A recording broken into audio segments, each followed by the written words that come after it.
This movie's, of course, set during the Great Depression, but it very much has a modern and contemporary vibe and feel to it. Rebellion, resistance, fighting for equality and justice. For you as star, producer, and director, why'd you feel it was important to get this one made? Yeah, it's funny. We made this movie, I think we shot it over a year ago or maybe more. So it was long before, you know, the campaigns or anything like that. But at its core, you know, this is a movie about people that, in a way, I guess, you know, are being forced to wake up, are being forced by circumstances to join together and fight because they're being pushed into this corner where they're not going to be able to survive. They're not going to be able to just make a decent, you know, living or support their families. And so they have to get politically active to kind of survive. And it's also about a conflict between, you know, people with kind of more means and people without. And that, I think, is a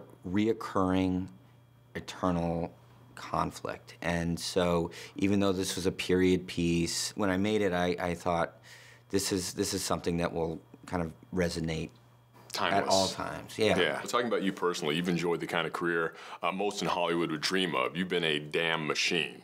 You know, you've done a mix of blockbusters like Spider-Man. You've done poignant dramas like Milk, 127 Hours, over the top and great comedies. And if I check this, tell me if I'm right on these. 135 acting credits, 37 as director, 61 as producer.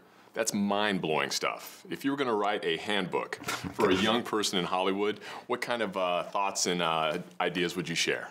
Look, I'm somebody that came to LA and I wanted to be in movies so badly that I just worked as hard as I could, and it became, you know, my whole being, my whole life, everything. I put everything into it, and it worked out. And you've enjoyed the ride, though, man. It's a lot of work. It's been a great ride. Gotten to work with, or at least meet most of my heroes. I've gotten to work on projects that I dreamed about when I was younger. I really couldn't ask for anything more. Like you said, I worked on big ones, small ones. How much was this a part of the intense plan when you first jumped in? Because you're a Renaissance man. There was no plan for this. You're a Renaissance man. Here's what it is. I just loved it so much, I just couldn't get enough of it. You know, careers, they kind of, whatever, they go through different permutations and all that. So I sort of feel like that excessive kind of list that you went through, like maybe that was my 30s. I don't know what's up next. It's been a really good ride so far, yeah. Basically, you're saying you're just getting warmed up. I don't know. I have no idea what's gonna be next.